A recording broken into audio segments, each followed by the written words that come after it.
പറയുകയാണ്. സാത്വികം വേദശാസ്ത്രാദി സാഹിത്യം ചൈവ രാജസം, താമസം യുദ്ധവാർത്താ ച പരദോഷപ്രകാശനം.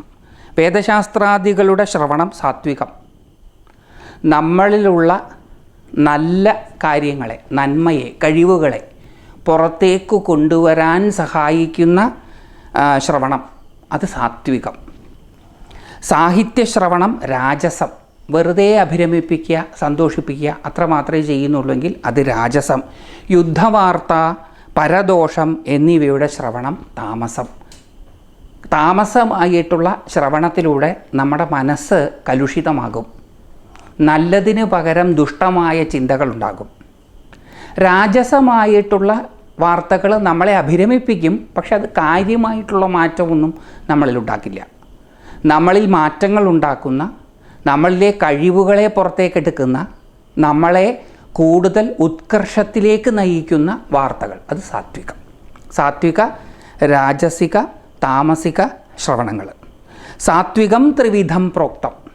പിന്നെ അതിനെ തലനാരിഴ കീറി മനസ്സിലാക്കുകയാണ്. എത്ര സൂക്ഷ്മമായിട്ടാണ് നമ്മളുടെ മുനിമാർ വസ്തുതകളെ അപഗ്രഥിച്ചത് എന്ന് നോക്കുക. വളരെ സൂക്ഷ്മമായിട്ടാണ്, വെറുതെ പറയല്ല, വെറുതെ അവർക്കൊരു വെളിപാടുണ്ടായിട്ട് അവരതും ഇതും പറയുകയല്ല. വളരെ സൂക്ഷ്മമായിട്ട് നിരീക്ഷിച്ചതിൻ്റെ പരിണതഫലമായിട്ടാണ് അവരുടെ ഈ അറിവുകൾ.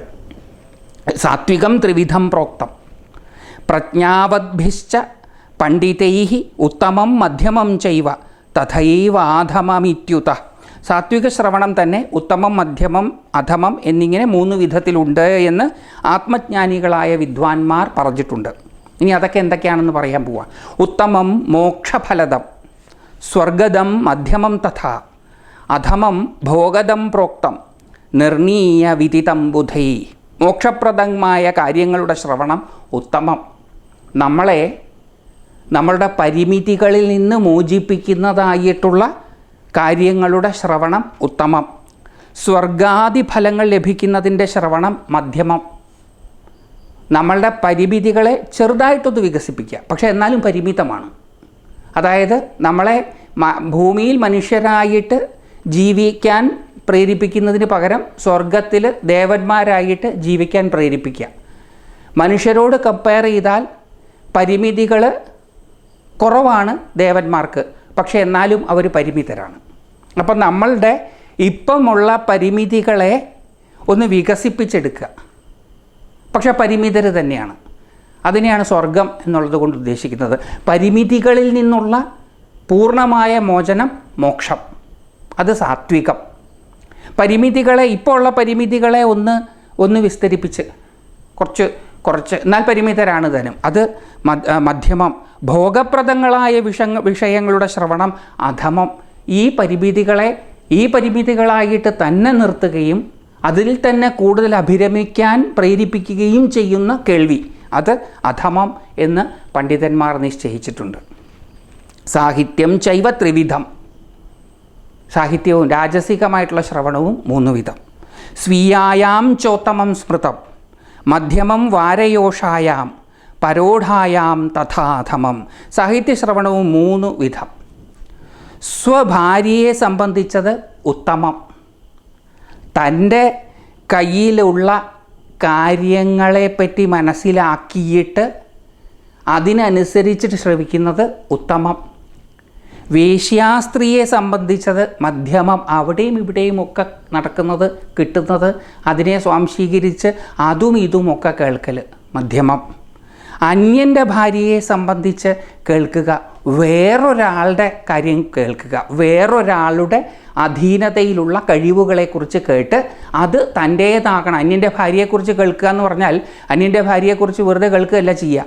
അന്യൻ്റെ ഭാര്യയെക്കുറിച്ച് കേൾക്കുമ്പോൾ ആ അനുഭവം തനിക്കും ഉണ്ടാകണം എന്ന ആഗ്രഹമുണ്ടാകും. അപ്പോൾ അന്യൻ്റെ കയ്യിലുള്ളത് തൻ്റേതാകണം എന്ന ആഗ്രഹത്തെ ജനിപ്പിക്കുന്ന കേൾവി, അത് താമസികം. അവിടെയും ഇവിടെയും ഒക്കെ അലഞ്ഞു നടക്കുന്നതിനെ തൻ്റേതാക്കണം, അങ്ങനെ പ്രത്യേകിച്ചൊന്നുമില്ല, കുറച്ച് നേരത്തേക്ക് മാത്രം തൻ്റേതാക്കുക, അത് കഴിഞ്ഞാൽ പിന്നെ അത് വിടുക. അത് മധ്യമം. തൻ്റെ കയ്യിൽ സ്ഥിരമായിട്ടുള്ളതിനെ, തൻ്റെ കഴിവുകളെ തൻ്റെ അറിവുകളുടെ പരിമിതിയിൽ നിന്നുള്ള കേൾക്കൽ, അത് ഉത്തമം. സാഹിത്യശ്രവണം, സാഹിത്യം എന്ന് പറഞ്ഞാൽ എന്ത് തരത്തിലുള്ള കലകളും അതിൽ പെടും. അപ്പം തൻ്റെ കഴിവുകളെ വളർത്താൻ സഹായിക്കുന്ന കേൾവി അവിടെയും ഉത്തമം. അല്പനേരത്തേക്ക് മാത്രം തൻ്റേതാക്കാനുള്ള ആഗ്രഹം ജനിപ്പിക്കുന്നത് മധ്യമം.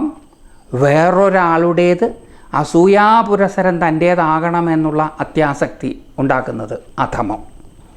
താമസം ത്രിവിധം ജ്ഞേയം. താമസവും ഇതേപോലെ 3 തരത്തിലുണ്ട്. വിദ്വദ്ഭി ശാസ്ത്രദർശിഭി ആതതായിനീ യുദ്ധം യത്തദുത്തമ മുദാഹൃതം. താമസം ത്രിവിധം ജ്ഞേയം വിദ്വദ്ഭി ശാസ്ത്രദർശിഭി ആതതായിനീ യുദ്ധം യത്തദ് ഉത്തമം ഉദാഹൃതം. താമസശ്രവണവും ഉത്തമം, മധ്യമം, അധമം എന്ന് 3 വിധത്തിലുണ്ടെന്ന് വിദ്വാൻമാരായിട്ടുള്ള ശാസ്ത്രദർശികൾക്ക് അറിയാം. യുദ്ധത്തിന് നേരിട്ട് വരുന്നവരോട് യുദ്ധം ചെയ്യുന്ന വാർത്ത കേൾക്കുന്നത് ഉത്തമം.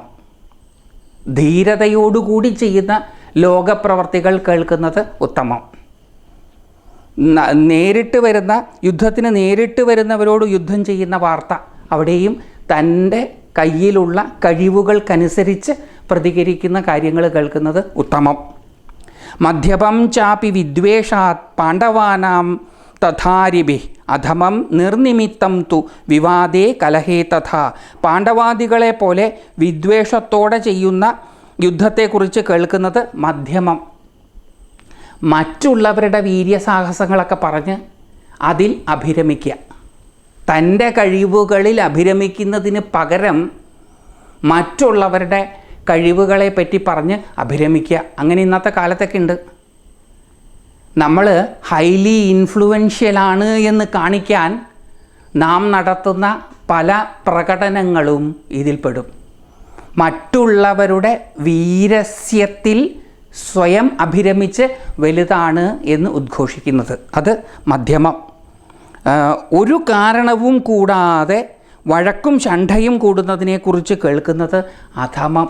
കാര്യകാരണങ്ങളില്ലാതെ വഴക്കും വക്കാണവും ഒക്കെ ഉണ്ടാക്കുന്ന കാര്യങ്ങൾ കേൾക്കുന്നതും പറയുന്നതും അധമം. കേൾക്കുന്നത് മാത്രമല്ല അപ്പോൾ അവിടെ അധമമാകുക, പറയുന്നതും അധമമാണ്. ഇവിടെയെല്ലാം കേൾക്കാൻ പറഞ്ഞിട്ടുള്ളതെല്ലാം പറയുന്നതിനെക്കുറിച്ചും ബാധകമാണ്. കാരണം പറയുന്നയാൾ കേൾക്കുമല്ലോ. അതുകൊണ്ട് അപ്പം ഒരു കാരണവും കൂടാതെ വഴക്കും നിർനിമിത്തം തു വിവാദേ കലഹേ തഥാ. ഒരു കാരണവും കൂടാതെ വഴക്കും ശണ്ഠയും കൂടുന്നതിനെക്കുറിച്ച് കേൾക്കുന്നത് അധമം. തദത്ര ശ്രവണം മുഖ്യം പുരാണസ്യ മഹാമതേ ബുദ്ധിപ്രവർത്തനം പുണ്യം തതഃ പാപപ്രണാശനം. അതുകൊണ്ട് ഇവയിൽ വെച്ചെല്ലാം പ്രധാനം. 9 തരത്തിലുള്ള ശ്രവണങ്ങളെ പറഞ്ഞു. ആദ്യം സാത്വിക, രാജസിക, താമസങ്ങളെ പറഞ്ഞു. പിന്നെ സാത്വികത്തെ 3 തരമാക്കി, രാജസത്തെ 3 തരമാക്കി, താമസത്തെ 3 തരമാക്കി. അപ്പം ടോട്ടലി 9 തരത്തിലുള്ള ശ്രവണങ്ങൾ. ആ എല്ലാ ശ്രവണങ്ങളിലും വെച്ച് ഏറ്റവും പ്രധാനം, ഉത്തമം പുരാണ കഥാശ്രവണമാകുന്നു. അത് ബുദ്ധിയെ വികസിപ്പിക്കും, അറിവിനെ വികസിപ്പിക്കും. അറിവ് വികസിക്കുമ്പം ബോധം വികസിക്കും. പുണ്യം നൽകും. ഈശ്വരനോട്, പരമമായ സത്തയോട്, ശരിക്കുമുള്ള സത്യത്തിനോട് അത് അടുപ്പം ഉണ്ടാക്കും. പാപത്തെ നശിപ്പിക്കും. ഈശ്വരനിൽ നിന്നുള്ള, പരമമായ സത്യത്തിൽ നിന്നുള്ള അകൽച്ചയെ നശിപ്പിക്കും.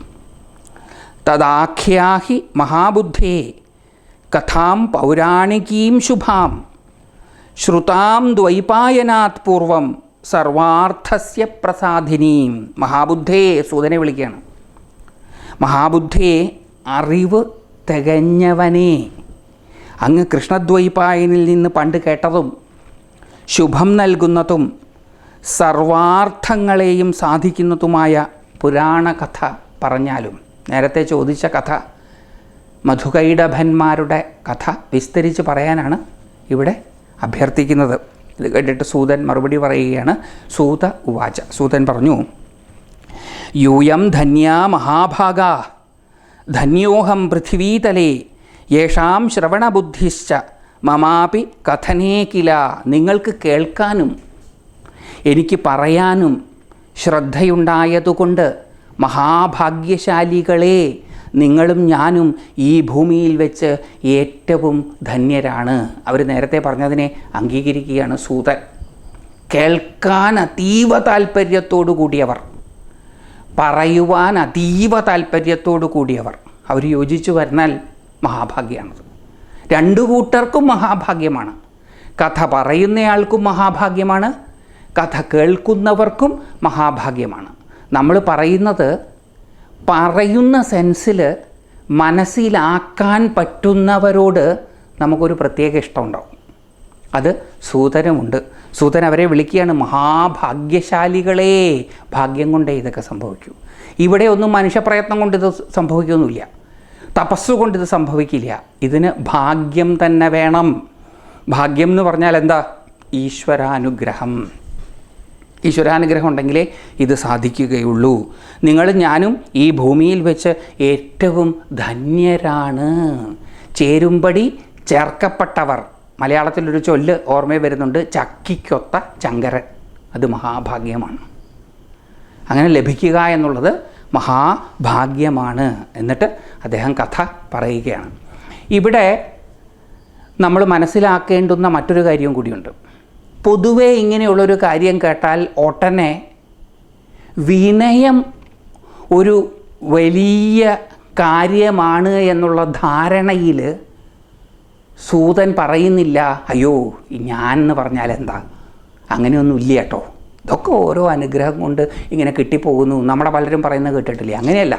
നമ്മുടെ കഴിവുകളെ പറ്റിയിട്ടുള്ള യഥാതഥമായിട്ടുള്ളൊരു വിശകലനം മുന്നോട്ടു പോകുവാൻ അനിവാര്യമാണ്.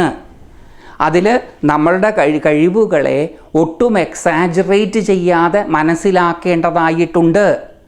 നമ്മളുടെ കഴിവുകേടുകളെയും അതേപോലെ മനസ്സിലാക്കേണ്ടതായിട്ടുണ്ട്. കഴിവുകളെയും കഴിവുകേടുകളെയും പക്ഷപാതരഹിതമായിട്ട് അംഗീകരിക്കുവാൻ കഴിയുന്നവർക്കു മാത്രമേ ആധ്യാത്മിക പന്ഥാവിൽ മുന്നോട്ട് പോകാൻ സാധിക്കുകയുള്ളൂ. വെറുതെ നമുക്ക് നമ്മളെപ്പറ്റി പൊക്കി പറയാം, അത് ഭ്രമം സൃഷ്ടിക്കും എന്ന് മാത്രമേ ഉള്ളൂ. വെറുതെ നമുക്ക് നമ്മളെ ഇകഴ്ത്താം, എന്നെ കൊണ്ടൊന്നിനും പറ്റില്ല, അങ്ങനെ നമ്മൾ പലപ്പോഴും കേൾക്കാതെ ഉടനെ ഇവർ വിനയത്തിൻ്റെ ഒരു മൂടുപടം എടുത്തങ്ങോട്ട് അണിയും. നമ്മളാരെങ്കിലും പറ്റി ശ്രേഷ്ഠനാണ് ഇദ്ദേഹം എന്ന് പറഞ്ഞു കഴിഞ്ഞാൽ ഉടനെ ഒരു വിനയത്തിൻ്റെ മൂടുപടം അണിയും. ഞാനോ, എനിക്കെന്ത് ശ്രേഷ്ഠത, അതൊക്കെ ഭഗവതിയുടെ കൃപ കൊണ്ടുണ്ടാകുന്നത്, അത് കപട വിനയമാണ്. ഇവർക്ക് ഒട്ടും ശ്രേഷ്ഠതയില്ല എന്നൊന്ന് പറഞ്ഞു നോക്കൂ. അപ്പോൾ മാളത്തീന്ന് ചീറ്റി പുറത്തേക്ക് വരുന്ന മൂർഖൻ പാമ്പിനെ പോലെ ഇവർ പുറത്തു വരുന്നതും നമുക്ക് കാണാം. അപ്പം ഇത് രണ്ടും ആധ്യാത്മികതയ്ക്ക് ചേർന്നതല്ല. യഥാതഥമായിട്ടുള്ള അറിവ് അവനവനെ പറ്റി ഉണ്ടാകണം. അങ്ങനെ ഉണ്ടാകണമെങ്കിൽ എന്ത് വേണം? നിഷ്പക്ഷമായിട്ടുള്ള ഒബ്സർവേഷൻ ഉണ്ടാവണം. എന്തിനെ? അവനവൻ്റെ ചെയ്തികളെ, അവനവൻ്റെ ചിന്തകളെ നിഷ്പക്ഷമായിട്ട് നിരീക്ഷണ വിധേയമാക്കുന്നവർക്കു മാത്രമേ അവരുടെ കഴിവുകളും കഴിവുകേടുകളും പിടികിട്ടുകയുള്ളൂ. കഴിവുകളെയും കഴിവുകേടുകളെയും അംഗീകരിച്ചുകൊണ്ട് മാത്രമേ ആധ്യാത്മിക പന്ഥാവിൽ ഭൗതിക ജീവിതത്തിലും മുന്നോട്ട് പോകാൻ സാധിക്കുകയുള്ളൂ. ഇവിടെ സൂതൻ അത് അംഗീകരിക്കുകയാണ്. എക്സാജറേറ്റ് ചെയ്തൊന്നുമില്ല. മറ്റവരും അത് അംഗീകരിക്കുകയാണ്. ഋഷീശ്വരന്മാരും അംഗീകരിക്കുകയാണ്. എക്സാജറേഷൻസ് ഒന്നുമില്ല. അത് യഥാതഥമായിട്ട് അംഗീകരിക്കുകയാണ്. എന്നിട്ട് കഥ തുടങ്ങുകയാണ്. പുരാച്ച ഏകാർണവേ ജാതേ വിലീനേ ഭുവനത്രയേ ശേഷപര്യങ്കസുപ്തേ ച ദേവദേവേ ജനാർദ്ദനേ വിഷ്ണുകർണമലോദ്ഭൂതൗ ദാനവൗ മധുകൈടഭൗ മഹാബലൗ ച തൗ ദൈത്യൗ വിവൃദ്ധൗ സാഗരേ ജലേ. സമുദ്രജലത്തിൽ മുപ്പാരും വിലയിച്ചിരിക്കെ ഇന്ന് ഈ കാണുന്ന ലോകമൊന്നുമില്ല. ഇതൊക്കെ വെള്ളത്തിൽ അലിഞ്ഞു ചേർന്നു, അല്ലെങ്കിൽ മുങ്ങിപ്പോയി. ജലം മാത്രമേ ഉള്ളൂ. അങ്ങനെ മുപ്പാരും, ഭൂമി, അന്തരീക്ഷം, ആകാശം, സ്വർഗം, ഇത് മുഴുവൻ ലയിച്ചു. ആ പ്രളയജലത്തിൽ ശേഷതൽപ്പത്തിൽ അവശേഷിക്കുന്നത്, ഇതിലൊന്നും ലയിക്കാതെ ബാക്കി വരുന്നത്, ശേഷിച്ച് നിൽക്കുന്നത്, ആ തൽപ്പത്തിൽ ദേവദേവനായ ജനാർദ്ദനൻ സുഷുപ്തിയിൽ ലയിച്ചിരിക്കുന്നു. അദ്ദേഹം സുഷുപ്തിയിലാണ്. അനാഖ്യാവസ്ഥ എന്ന് തന്ത്രശാസ്ത്രത്തിൽ പറയുന്നതിനെ, താൻ ഉണ്ട് എന്നു പോലും തനിക്കറിയാത്ത അവസ്ഥ, പരമമായ അവസ്ഥ, ആ അവസ്ഥയിൽ ലയിച്ചിരിക്കുകയാണ്.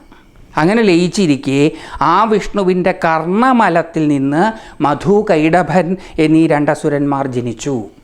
നമ്മൾ വേറെ ചില പുരാണങ്ങളിൽ നോക്കിയാൽ മഹാവിഷ്ണുവിൻ്റെ വേർപ്പുതുള്ളികളിൽ നിന്ന് മധുവും കൈടഭനും ജനിച്ചു എന്ന് നമുക്ക് കേൾക്കാൻ സാധിക്കും.